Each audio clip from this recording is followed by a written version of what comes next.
आज की current affairs exam point of view से बहुत ज़्यादा इंपॉर्टेंट है, तो इस वीडियो को जरूर से सेव कर लेना। हमारी पहली न्यूज़ है कि पार्लियामेंट ने पास कर दिया है bill to increase number of supreme court जजेस।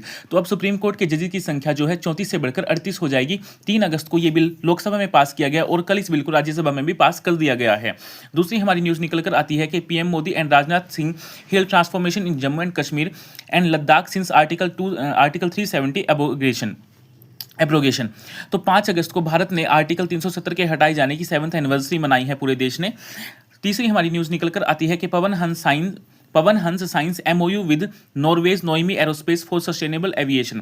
देखिए, भारत की पवन हंस लिमिटेड एक कंपनी है एंड नॉर्वे की नोएमी एरोस्पेस साइन एमओयू, इन्होंने एक एमओयू साइन किया है। अब इसका जो एम है वो क्या है, देश में इलेक्ट्रिक सी प्लेन्स टेक्नोलॉजीज को बढ़ावा देना है।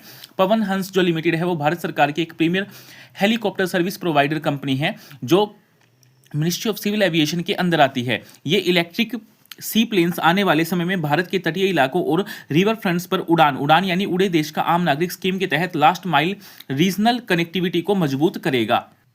हमारी फोर्थ न्यूज़ निकल कर आती है कि डब्ल्यूएचओ के यानी कि वर्ल्ड हेल्थ ऑर्गेनाइजेशन के south east Asia regulatory network यानी कि जिसे SEARN के नाम से जानते हैं, ने एक बड़ा आला मुकाम देते हुए इंडियन फार्माकोपिया कमीशन यानी कि IPC को फार्माकोविजिलेंस में यानी कि दवाओं की सेफ्टी मॉनिटर करना में रीजनल सेंटर ऑफ एक्सीलेंस और दवाओं की क्वालिटी चेक करने के लिए टेक्निकल सेंटर के रूप में मान्यता दी है। तो इससे पता चलता है कि भारत के दवाई सेक्टर को कितना बाहर मान्यता मिल रही है, कितना अच्छा समझा जा रहा है।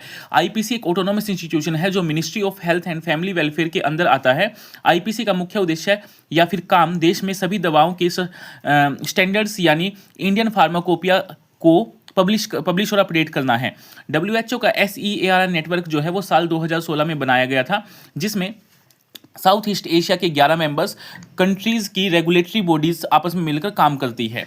पांचवी हमारी न्यूज़ निकल कर आती है कि 9th India medical device 2026 summit scheduled for 7th and 8th अगस्त यानी कि 7 और 8 अगस्त को होने वाली है।